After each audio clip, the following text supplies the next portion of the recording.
우리 인생에 어떤 일이 벌어져도 하나님 편에 서 있으면 반드시 승리합니다. 우리 인생에 이런저런 사건 사고가 벌어지고 또 수많은 풍파가 있고 때로는 죽을 고비가 찾아옵니다. 그러나 일일비하지 않고 한결같은 마음으로 하나님 편에 있으면 언젠가는 승리자의 자리에 서게 될 것입니다. 그러므로 우리는 어떻게 하면 잘 싸워 이길 것인가 하는 것보다도 우리가 누구 편에 서 있을 것인가 하는 것에 관심을 더 가져야 됩니다. 성도의 싸움은 우리가 싸우는 것이 아니라 하나님이 싸우시는 것인 줄로 믿습니다. 하나님이 어떤 상황에서도 하나님은 이기십니다. 하나님 편에 있으면 승리는 저절로 따라오게 됩니다. 하나님만이 영적 전쟁의 진정한 승리자이십니다. 우리는 하나님이 하시는 영적 전쟁의 원리를 알게 될 때에 하나님 편에 서 있게 될 것이고 진정한 승리자가 될 것입니다. 오늘 시편 105편 이 말씀은 출애굽 사건을 통해서 하나님이 하시는 영적 전쟁에 관해서 우리에게 가르쳐 주고 있습니다. 이 영적 전쟁이 무엇인가 우리에게 좀 동떨어진 이야기일 수 있는데, 여러분이 영적 전쟁이 우리에게 실제적인 것이고 이 영적 전쟁에서 승리하기 위해서 어떻게 해야 되는지 오늘 같이 말씀을 나누겠습니다. 먼저 영적 전쟁은 우리의 영향력이 커질 때 시작됩니다. 이스라엘 백성은 애굽 땅에 들어간 지 400년 만에 큰 백성이 되었습니다. 민수기 1장을 보면 출애굽한 백성들을 계수하는 장면이 나오는데 20세 이상의 전쟁할 수 있는 사람들만 계수하였습니다. 그 숫자가 60만 3,550명이었습니다. 야곱이 가족을 이끌고 애굽에 들어갈 때는 남자만 70명이었습니다. 그러니까 60만 3,550명이지만 어린아이들 또 여자 노인을 다 합치면 아마 이 숫자가 240만 명이 넘게 될 것입니다. 그러니까 들어갈 때보다도 8,500배가 성장을 한 것이죠. 어떤 통계에 의하면 당시에 애굽의 인구는 300만 명 정도로 추산하고 있습니다. 그러니까 70명이 들어갔는데 애굽 인구에 버금갈 정도로 급속하게 성장했다는 것을 알 수 있습니다. 성경은 이 부분을 아주 중요하게 다루고 있습니다. 여호와께서 자기의 백성을 크게 번성하게 하사 그의 대적들보다 강하게 하셨으며 또 그 대적들의 마음이 변하게 하여 그의 백성을 미워하게 하시며 그의 종들에게 교활하게 행하게 하셨도다. 이스라엘 백성의 수가 급증한 것이 애굽 사람들에게는 큰 근심거리였습니다. 굴러온 돌이 박힌 돌을 빼는 형국이 되었기 때문에 그렇습니다. 애굽 왕 바로는 이것을 심각한 정치 문제로 생각했습니다.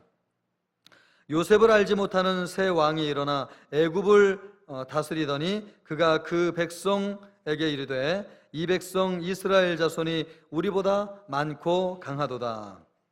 그냥 내버려 두면 반란이 일어나 가지고 나라를 전복시킬 것이라고 생각을 하였습니다. 처음에는 굉장히 우호적인 마음이었는데 나중에는 미워하는 마음으로 돌아섰습니다. 이스라엘 인구 증가를 억제하기 위해서 교활한 정책을 썼습니다. 고된 노동을 시켰습니다. 그리고 산파들에게 명령하여서 남자아이가 태어나면 다 죽이라고 지시하였습니다. 그러나 이스라엘 백성은 학대를 받으면 받을수록 더욱 번성했습니다. 하나님이 그렇게 하신 것이죠.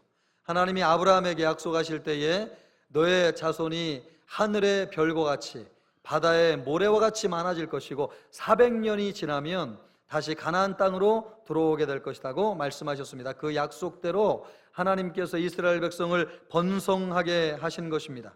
노예로 살아도 주인처럼 강성해지고 또 노동에 시달려도 번성하고 제재를 받아도 성장합니다. 하나님이 하시는 일은 아무도 막을 수 없습니다. 문제는 이것이 이스라엘과 애굽 사이에 긴장과 갈등을 유발했다고 하는 것입니다. 애굽이 긴장했습니다. 그리고 이스라엘 백성들은 박해를 받게 되었습니다. 이것이 영적 전쟁의 시작입니다. 애굽 땅에서 이스라엘 백성들이 급증하여서 애굽 사람들이 이스라엘 백성들을 경계하고 또 이스라엘 백성들은 핍박을 받는 이 상황이 영적 전쟁의 시작이라는 것이죠. 세상은 하나님의 백성이 많아지는 것을 환영하지 않습니다. 큰 위협으로 생각합니다. 우리나라에도 기독교가 처음 들어올 때는 믿는 사람들의 수가 많지 않았습니다. 1883년도에 황해도 송천리라고 하는 곳에, 이 송천리가 우리식으로 이야기를 하면 소래라고 하는 말이에요. 소래리. 이 소래에 우리나라 최초의 교회가 세워졌는데 그 교회가 소래교회입니다. 이 교회가 시작할 때 성도가 20명이 모여서 교회를 시작했습니다. 처음 기독교를 접한 우리 민족의 선각자들은 가난과 무지에서 이 백성을 구원해내고 또 망해가는 이 나라를 건져낼 수 있는 유일한 길은 기독교밖에 없다고 생각했습니다. 기독교에 대해서 대단히 호의적이었습니다. 3.1운동 당시에 기독교 인구는 1919년이죠. 그러니까 1.3%, 20만 명에 불과했는데 그 3.1운동 당시에 독립선언서를 서명한 민족 대표 33명 중에서 우리 예수 믿는 기독교인들이 16명이었습니다. 그러니까 50% 가까이 되는 것이죠. 기독교가 유익한 종교라고 여겼고 실제로 많은 혜택을 받습니다. 학교와 병원을 세우고 정치, 경제, 사회, 문화 모든 영역에 큰 도움을 받았습니다. 그것으로 인해서 기독교가 급성장했습니다. 그러면서 기독교는 세상의 주목의 대상이 되었고 경계의 대상이 되었습니다. 여러분이 인터넷 사이트에 들어가면 많은 사이트들을 볼 수 있는데 그 중에 안티 기독교 사이트를 보실 수 있을 것입니다. 이들의 사명은 기독교를 박멸하는 것입니다.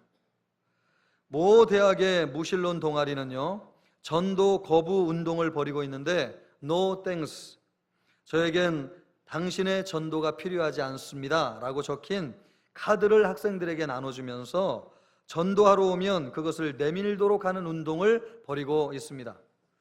여러분, 우리가 전도할 때 사역리를 제시하면서 복음을 전하는데 역으로 이제는 믿지 않는 사람들이 카드를 제시하면서 우리는 당신의 전도가 필요 없습니다, 이런 시대가 되었다는 거예요. 우리나라 최고의 지성과 엘리트를 자랑하는 사람들이 모여있는 학교에 지금 이런 흐름이 일어나고 있습니다. 이것을 보면서 심각하게 받아들이고 우리나라의 영적인 흐름이 생각보다 굉장히 어렵구나라고 하는 것을 알게 되었습니다. 세상 한복판에 살고 있는 성도들은 영적인 전쟁이 얼마나 치열하게 벌어지고 있는지 우리보다 더 실감하게 느낄 것입니다. 교회와 성도가 늘어나고 영향력이 커지는 것을 세상은 절대 기뻐하지 않습니다. 우리가 기독교인의 정체성을 드러내지 않고 살면 별 문제가 없습니다. 그러나 예수님을 제대로 믿고 말씀대로 살려고 하면 세상은 싫어합니다. 믿지 않는 사람들의 저항을 직접 느끼게 될 것입니다. 가정에서도 예수 믿기로 결단하면 제일 먼저 가족의 방해에 부딪히게 될 것입니다. 사단이 우리를 가만두지 않는 것이죠. 저는 중학교 때 여름 수련회에서 큰 은혜를 받고 이제 하나님의 말씀대로 살아보기로 결심하고 단 한 번도 주의를 빠지지 않겠다, 그렇게 결심을 했습니다. 그리고 내가 부모님의 속을 썩여드렸는데 이제는 착한 아들이 되어서 부모님의 말씀에 잘 순종하는 아들이 되기로 결심을 하였습니다. 그런데 어머니가 나를 가만두지를 않았습니다. 사단이 어머니 이면에서 역사한 것이라고 할 수 있겠죠. 얼마나 우리 어머니가 저를 들들 볶든지 일주일을 넘기지 못하고 결심이 무너져 내려버렸습니다. 어머니와 대판 싸우고 수련회에서 받은 은혜를 다 쏟아버렸습니다. 예수를 잘 믿으려고 하면 할수록 사단이 우리를 그냥 내버려 두지 않습니다. 당시에 제가 이런 영적인 원리를 알았다고 한다면 아마 그렇게 쉽게 무너지지는 않았을 것입니다. 영적인 전쟁은 세상에서 우리의 영향력이 커지려고 하면 할수록 나타나게 됩니다. 참된 기독교와 성도는 영향력이 커질 수밖에 없습니다. 하나님이 그렇게 하시는 것이죠. 여호와께서 자기의 백성을 크게 번성하게 하사 그의 대적들보다 강하게 하셨으며 하나님이 번성하게 하시는 것입니다. 제대로 된 기독교는 하나님이 강하게 하시는 것이죠. 살아있는 교회, 바른 기독교, 깨어있는 성도는 조용하게 살려고 해도 조용하게 살 수가 없습니다. 계절이 바뀌고 비가 내리고 실록이 푸르러지면 자연이 생명이 가득해지는 것처럼 우리 예수님 믿는 사람들이 하나님을 제대로 믿고 하나님의 말씀대로 순종하면 하나님이 기독교인들을 번성하게 하는 것입니다. 교회를 강하게 하는 것이죠. 살아있는 교회가 능력이 나타나게 하는 것입니다. 믿으면 말씀 보고 싶고 기도하고 싶고 예수님처럼 살고 싶습니다. 그래서 선한 영향력이 미치게 되고 사람들을 구원하게 됩니다. 하나님은 생육하고 번성하고 땅에 충만하고 세상을 정복하라고 말씀하셨습니다. 그래서 살아있는 기독교, 바른 기독교, 하나님을 제대로 믿는 교회는 여러분 번성할 수밖에 없고 강해질 수밖에 없습니다. 그것이 하나님이 축복하시는 원리예요. 그러나 세상은 우리를 가만두지 않습니다. 그래서 세상에 영적인 전쟁이 일어나게 되는 것이죠. 교회에 나온 지 얼마 되지 않아서 믿는 것이 무엇인지 잘 모르는 분들이 계십니다. 여러분이 잘 믿으려고 하면 할수록 사단이 여러분을 가만두지 않을 것입니다. 가족을 통해서 방해할 것이고 친구를 통해서 지속적으로 방해할 것입니다. 그러나 이것은 자연스러운 현상입니다. 성장하는데 진통이 필요한 것과 마찬가지입니다. 영적인 저항이 있다는 것은 지금 제대로 믿고 있다고 하는 반증입니다. 하나님이 여러분의 인생을 제대로 이끌어가고 있다는 증거입니다. 낙심하지 말기를 바라고 그 길을 제대로 잘 따라가는 우리 성도님들 되시기를 주님의 이름으로 축복합니다. 두 번째로, 하나님은 영적인 전쟁의 현장에 준비된 하나님의 사람을 먼저 보내십니다. 영적 전쟁에 있어서 두 번째 원리는 사람을 준비하시는 것입니다. 그리하여 그는 그의 종 모세와 그의 택하신 아론을 보내시니 그들이 그들의 백성 중에서 여호와의 표적을 보이고 함의 땅에서 징조들을 행하였도다. 하나님은 모든 일을 혼자서 하실 수 있는 분이십니다. 굳이 사람을 보내지 않아도 이스라엘 백성을 애굽에서 구원해내실 수 있습니다. 그런데 하나님은 먼저 사람을 보내셨습니다. 그렇게 선택된 사람이 모세와 아론이었습니다. 모세와 아론을 보내서 영적인 전쟁을 수행하신 것이죠. 그러면 하나님께서 영적 전쟁을 위해서 준비한 모세와 아론 같은 사람은 어떤 사람일까요? 그들은 첫째로 하나님 훈련을 통해서 순종을 배운 사람들이었습니다. 26절 말씀을 보면 모세를 일컬어서 하나님의 종 모세라고 말씀하고 있습니다. 모세는 본래 하나님의 종이 아니었습니다. 하나님의 종은 하나님에 속한 사람이라고 하는 뜻인데 모세는 하나님에 속한 사람이 아니었습니다. 세상에 속한 사람이었습니다. 겉으로는 이스라엘 사람이었지만 일찍이 애굽 왕궁에 들어가서 애굽 왕 공주의 아들로 키워졌습니다. 그러니까 애굽의 교육을 받은 것이죠. 사람은 어떤 교육을 받느냐가 그 사람의 정체성을 결정합니다. 모세는 겉으로는 이스라엘 사람이었지만 그는 애굽의 교육을 받음으로 애굽의 철학과 사상과 가치관을 소유한 사람이었습니다. 그러므로 그는 애굽에 속한 사람이었고 세상에 속한 사람이었고 바로에게 속한 사람이었습니다. 하나님에 속한 하나님의 종이 아니었습니다. 나이 40이 될 때까지 모세는 하나님의 종이 아니라 세상의 종이었습니다. 하나님이 쓰실 수 없는 사람이라고 하는 뜻입니다.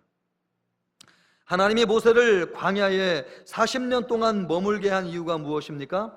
새 속에 물든 새 속의 속사람의 가치관을 다 빼버리고 사용하지 못하게 하심으로써 쓸모없게 만든 것입니다. 광야에서는 애굽에서 40년 동안 배운 교육이 아무 소용이 없었습니다. 양을 치고 목초지를 찾고 우물을 찾는데 애굽에서 배운 철학과 또 건축학과 여러분 수학이 무슨 필요가 있겠습니까? 언어를 배웠는데 그것이 무슨 의미가 있겠어요? 하나님이 40년 동안 애굽에서 배운 모든 철학과 사상들을 전부 다 빼버리는 시기였습니다. 하나님의 훈련은 우리가 무엇인가를 더 배우도록 하는 것이 아닙니다. 엄밀하게 말하면 하나님 없이 사는데 익숙했던 세상적인 가치관과 방식을 빼내는 작업입니다. 우리는 예수님을 믿고 신앙생활하면서 하나님께 속한 사람이라고 하지만 여전히 세상에 속한 사람으로 살 때가 많이 있습니다. 세상적인 가치관과 삶을 버리지 못하고 세상적인 방식대로 사는 것이죠. 새 속에 물든 속사람을 빼버리는 것이 우리 인생 광야에서 하나님이 하시는 훈련입니다. 그렇게 하는데 40년이 걸리고 50년이 걸립니다. 그렇게 하나님은 준비된 사람을 사용하십니다. 두 번째로 하나님의 말을 하는 사람입니다. 하나님이 사용하시는 사람은 하나님의 말을 하는 사람입니다. 26절을 보면 아론을 일컬어서 그의 택한 아론이라고 말씀하고 있습니다. 하나님이 택하셨다고 하는 뜻이죠. 하나님이 아론을 택하신 것은 말 때문에 택하셨습니다. 모세가 입이 뻣뻣하여 나는 하나님의 일을 할 수 없습니다, 그렇게 이야기를 하였더니 하나님께서 모세에게 아론을 붙여주셨습니다. 그가 너를 대신하여 백성에게 무엇을 할 것이라고요? 말할 것이니 그는 너의 무엇이 된다고요? 입을 대신할 것이요 너는 그에게 하나님같이 되리라. 그러니까 하나님이 아론을 선택하신 이유는 모세의 입이 되도록 말을 위해서 선택하신 것입니다. 아론은 말을 위해서 선택된 사람이었습니다. 왜 말이 중요합니까? 하나님의 모든 역사는 말로 이루어지기 때문에 그렇습니다. 영적 전쟁은 하나님이 하십니다. 사람은 하나님의 말씀만 그대로 믿고 전하기만 하면 되는 것이죠. 그러면 하나님이 말씀하신 대로 역사하십니다. 영적 전쟁에서 우리의 생각과 감정과 의지는 중요하지 않습니다. 우리가 영적 전쟁의 승패를 결정하는 것도 아닙니다. 영적 전쟁은 하나님이 결심하시고 하나님이 싸우시고 하나님이 승리하십니다. 사람은 그 뒤를 따라가기만 하면 됩니다. 그래서 하나님이 말하는 사람을 필요로 하는 것이죠. 하나님의 말을 하는 사람을 필요로 해요. 자기의 생각을 주장하는 사람을 필요로 하지 않습니다. 하나님의 말을 하는 사람을 필요로 해요. 왜요? 영적 전쟁은 하나님이 하시기 때문에 그렇습니다.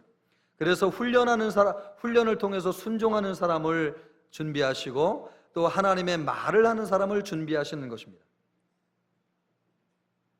하나님이 영적 전쟁의 현장에 준비된 사람을 보내시는 것은 증인이 필요하기 때문에 그렇습니다. 하나님이 하시는 일은 사람이 알 수 있을까요? 없을까요? 하나님이 하시는 일을 사람이 알 수 있겠습니까? 없겠습니까? 만약에 모세가 말입니다, 증인이 되어가지고 성경을 통해서 우리에게 알려주지 않았다고 하면 하나님이 세상을 창조하셨다고 하는 것을 우리가 알 수 있을까요? 없을까요? 없죠. 왜 하나님이 모세를 선택한 것입니까? 하나님이 하신 일의 증인이 되기 위해서 하나님이 모세를 선택하셨어요. 하나님이 하시는 일은 성경을 보면 신출귀몰하시고 또 하나님이 행하시는 일은 우리의 눈에 볼 수 없기 때문에 하나님의 하시는 일을 하나님이 우리에게 알려주지 아니하시면 우리는 하나님의 일을 알 수가 없습니다. 그래서 하나님이 하시는 일을 우리에게 알려주기 위해서 증인을 하나님이 세우세요. 성경에 보면 모든 하나님의 일에는 반드시 증인이 있습니다. 엘리야가 불을 하늘에서 떨어지게 할 때도 하나님이 엘리야를 부르신 것은 능력을 그에게 행하게 하시기보다도 그를 통해서 하나님이 하시는 일을 증거하게 하기 위해서입니다. 가령 애굽에 흑암이 임했습니다. 그 흑암이 자연적인 현상인지 하나님이 행하신 심판인지 증인이 알려주지 아니하면 어떻게 알 수 있겠습니까? 또 여러분, 나일강을 하나님이 피로 변화시켰습니다. 그런데 이 나일강에는 일반적으로 적조 현상이 많이 일어나서 강이 붉은색이 될 때가 많아요. 그러면 하나님이 강을 피로 바꾸셨는데 이것이 적조 현상인지 하나님이 행하신 심판인지 사람이 알려주지 아니하면 어떻게 알 수 있겠어요? 그래서 하나님이 증인을 필요로 하시는 것입니다. 먼저 그 증인에게 하나님이 말씀을 전해주시고 그 말씀대로 이루어졌다고 하는 것을 증거하게 하시는 것이죠. 증인의 역할을 할 사람이 모세와 아론이었습니다. 일제시대 때 조선의 엘리야로 불린 박관준 장로님이 있습니다. 기도 중에 일본에 유황불이 떨어질 것이니 일본에 가서 경고하라고 하는 메시지를 받았습니다. 동일하게 이 메시지를 받은 분이 또 한 분 계셨는데, 그분은 신사참배를 거부하다가 옥고를 치르시고 가출옥한 분이었는데 죽으면 죽으리라고 하는 책을 쓰신 안희숙 여사였습니다. 이 두 분은 전혀 아는 분이 아니었습니다. 그런데 하나님의 인도하심으로 두 사람이 평양에서 만났습니다. 그리고 동일한 말씀을 받았다고 하는 것을 서로 확인하게 되었습니다. 기차와 배를 타고 가면서 검문에 걸리지 않고 무사히 동경에 도착했습니다. 정치, 종교, 군사 계통의 고위 인사들을 만나가지고 유황불 경고를 했습니다. 그리고 일본 국회의사당으로 갔습니다. 그날은 마침 일본 국회의사당에서 국회가 개원하는 날이었습니다. 국회의장이 개회 선언을 함과 동시에 두 사람이 2층에서 벌떡 일어나가지고 여호와 하나님의 대사명이라고 외치면서 경고장을 아래로 던졌습니다. 의사당 안은 아수라장이 되었습니다. 경비원들이 득달같이 달려왔고 두 사람은 체포가 되어서 옥살이를 하게 되었습니다. 6년이 지난 후에 유황불 경고대로 일본은 원자폭탄 투하로 불의 심판을 받고 패망하였습니다. 일본을 불로 심판하는 것이 하나님의 뜻이었습니다. 박관준 장로님과 안희숙 여사 두 증인이 없었다면 일본이 불로 망했지만 그것이 하나님의 심판이라고 하는 것을 어떻게 알 수 있었겠습니까? 영적인 전쟁의 현장에서 그것을 직접 목격한 증인이 있었기 때문에 우리는 그 일이 하나님이 하신 일이라고 하는 것을 깨닫습니다.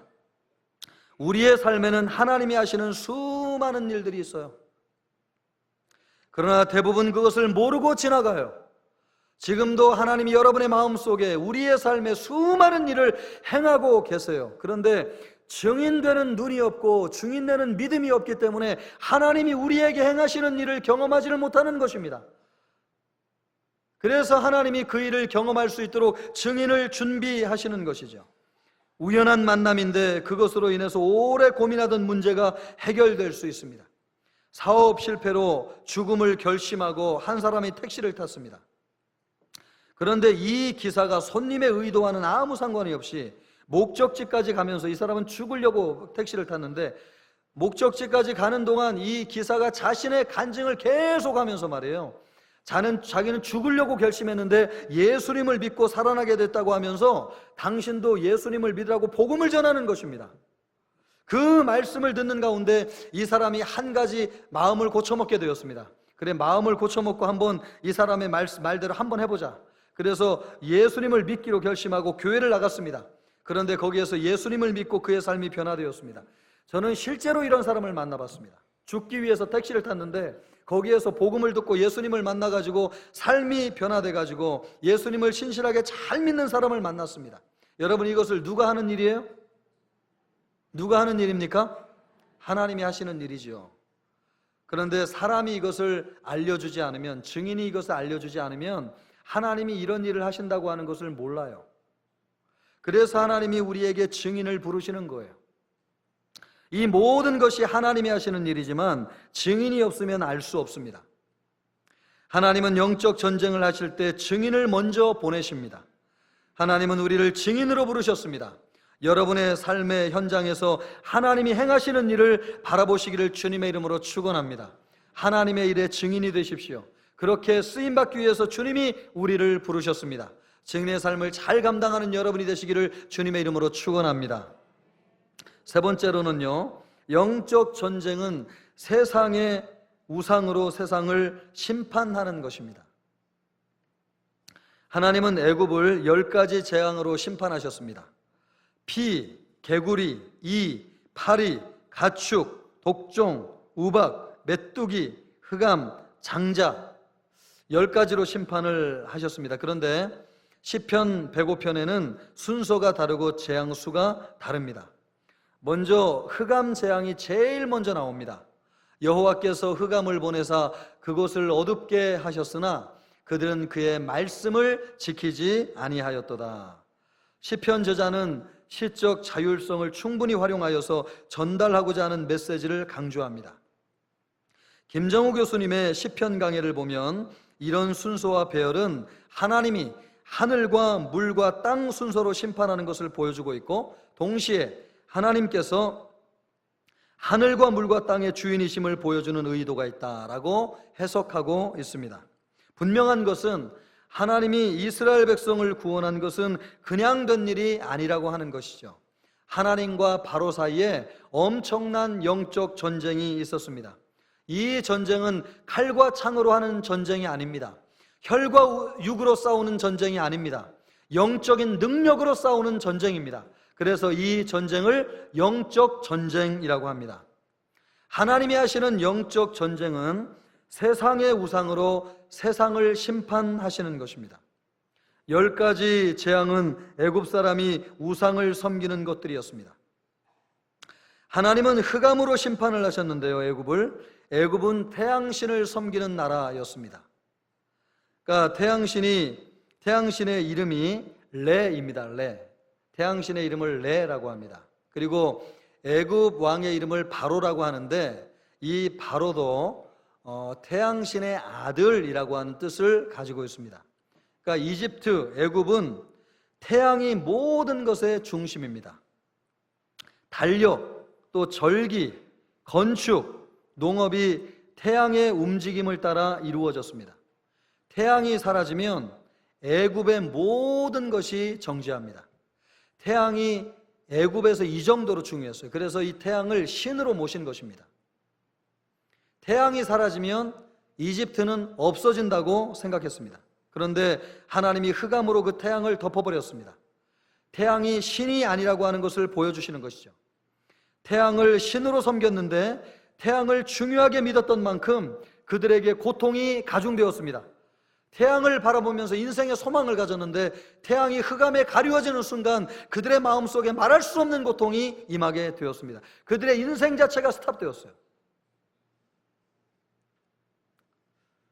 하나님이 영적 전쟁을 하실 때는 반드시 그들의 우상으로 그들을 심판하세요. 하나님은 물이 피가 되게 하셨는데요, 애굽의 젖줄인 나일강도 숭배의 대상이었습니다. 그래서 나일강의 수호신을 크눔이라고 명명했습니다. 나일강은 애굽 사람들에게 생명과 같은 존재였습니다. 너무너무 나일강이 중요했어요. 그들의 삶에, 그들의 농사에, 그들의 일상생활에 나일강이 없는 건 상상을 할 수가 없었어요. 나일강이 너무너무 중요하니까 이 애굽 사람들이 이 나일강을 숭배하였는데 신으로 숭배를 하였습니다. 생명의 근원이 나일강에 있다고 생각했기 때문에 그렇습니다. 그런데 하나님께서 이 나일강을 피로 덮어버렸어요. 나일강을 죽인 것이죠. 생명의 근원이 나일강이 아니라 하나님의 전능하신 손에 달려있다고 하는 것을 하나님께서 보여주신 것입니다. 나일강을 신으로 섬겼던 애굽 사람들은 충격적인 일이었습니다. 생명의 근원이 거기에서 나왔는데, 그래서 나일강을 섬겼는데 나일강이 죽는 순간 그들의 마음속에 말할 수 없는 고통이 임하게 된 것이죠. 하나님은 반드시 우상으로 그들을 심판하세요. 마지막 재앙이 장자 심판입니다. 애굽 사람들은 장자를 기력의 근원이라고 여기고 가장 아름다운 꽃에 비유하였습니다. 그래서 장자를 신처럼 섬겼어요. 어떤 부모님들이 우리 자식들을 정말 신처럼 섬기는 부모님들이 있지 않습니까? 더군다나 바로의 장자는요, 인간의 몸이 신을 입은 신이다, 그러니까 인간의 몸이 신이 되었다라고 생각하면서 바로의 장자를 받들었어요. 왜 그렇습니까? 나라의 장래가 바로의 장자에게 있다고 생각했습니다. 그래서 신처럼 숭배한 거예요. 그런데 하나님이 누구를 치신 것입니까? 바로의 장자를 위시하여서 이집트 사람들의 장자를 전부 다 치셨잖아요. 장자가 죽으면서 나라와 민족의 장래가 바로에게 달려있다고 생각했는데 장자가 죽으면서 그들의 소망이 끊어진 것이죠. 그것이 이집트 사람들에게 말할 수 없는 충격이었고 고통이었습니다. 왜 그렇게 하시는 거예요? 하나님의 영적인 전쟁은 반드시 우상을 통해서 우상을 섬기는 사람들을 심판하기 때문에 그렇습니다. 이 영적인 전쟁은 오늘 우리에게도 진행되고 있습니다. 하나님은 지금도 세상을 우상으로 심판하고 계세요. 우리가 우상을 섬기지 말아야 되는 것은 하나님은 우상을 섬기는 사람들을 그 우상으로 심판하기 때문에 그렇습니다. 우상을 섬기는 만큼 고통이 따르게 되고 아픔을 겪게 돼요. 내 자식을 우상으로 섬기면 그 자식 때문에 심판을 받게 돼요.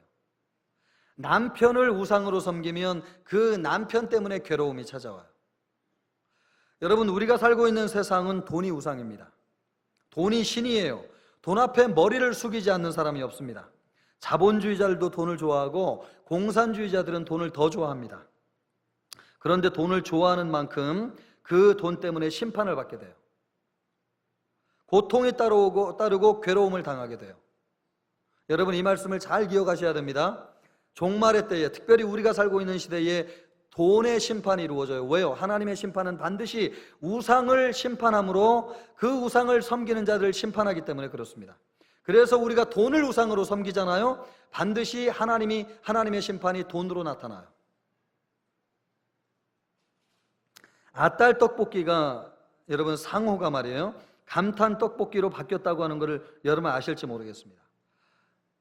우리 집은 떡볶이를 좋아하는 집안이라서 이 아딸 떡볶이가 맛있다고 해서 아딸 떡볶이를 찾아다녔는데 어느 날 아딸 떡볶이가 없어진 겁니다.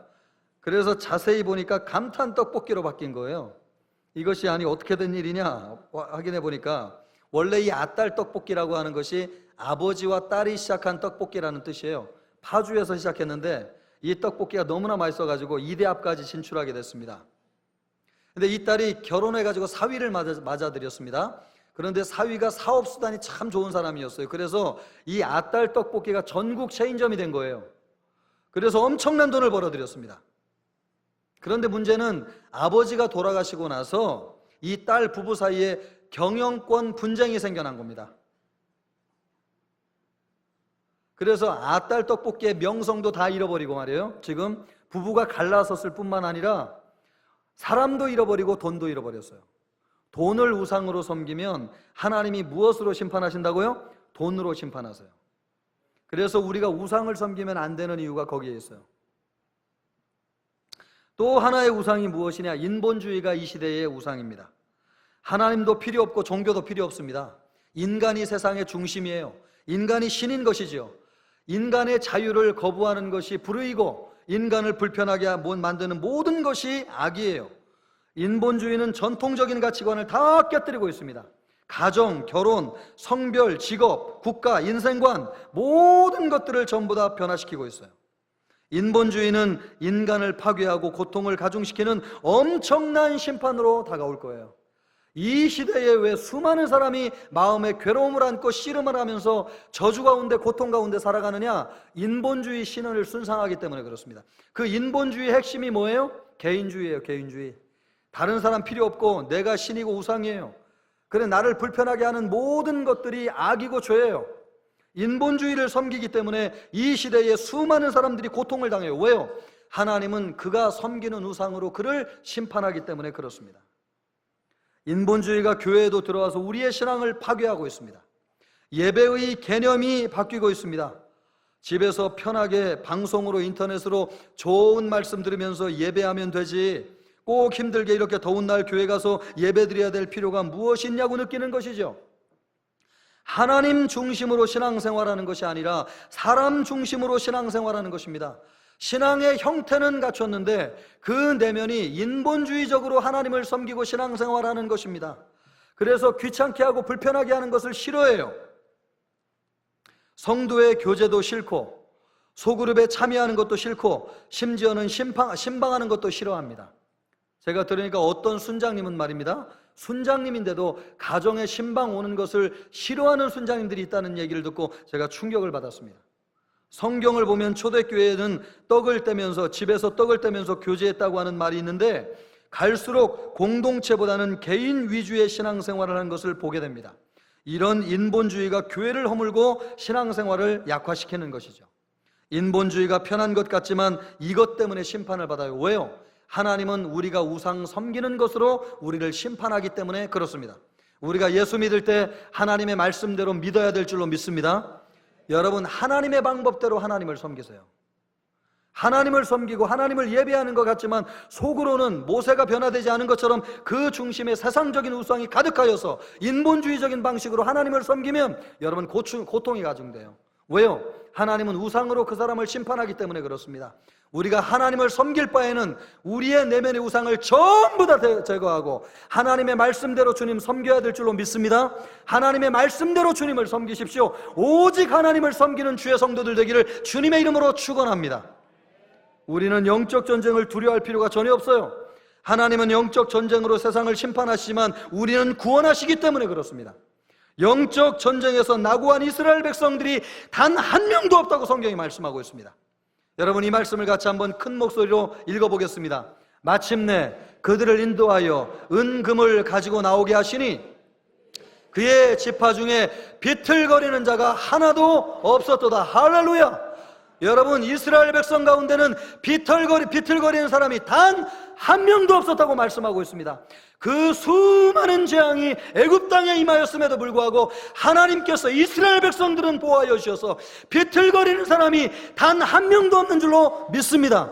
왜요? 이스라엘 백성들을 보호하기 때문에 그렇습니다.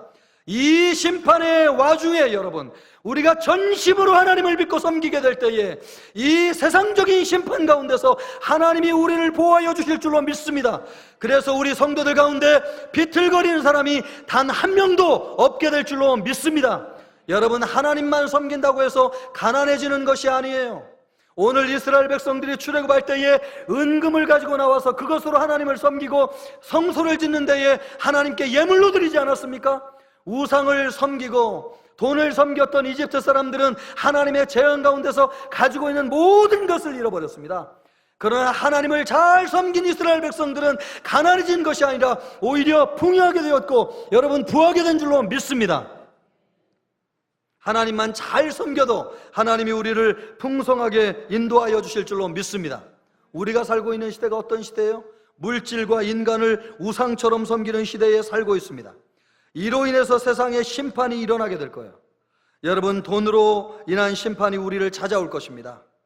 제 말을 꼭 기억하십시오. 10년 정도, 20년 정도 주기적으로 항상 돈으로 인한 심판이 찾아올 거예요. 그러므로 여러분, 절대로 돈에게 목숨을 내지 마시고 여러분, 돈을 우상처럼 섬기지 말기를 주님의 이름으로 축원합니다.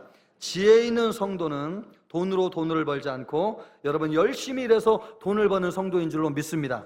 그럴 때 주님이 우리를 부하게 하세요.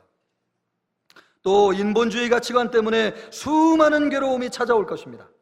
이것 때문에 사회 문제가 갈수록 심해질 거예요. 하나님을 잘 섬기기를 주님의 이름으로 축원합니다. 우상을 멀리하시기를 주님의 이름으로 축원합니다. 하나님만 잘 섬겨도 이 모든 것을 심판하는 영적 전쟁에서 하나님은 그의 백성을 구원해 주실 것입니다. 우리 모든 성도들에게 그와 같은 은혜가 있기를 주님의 이름으로 축원합니다. 기도하겠습니다.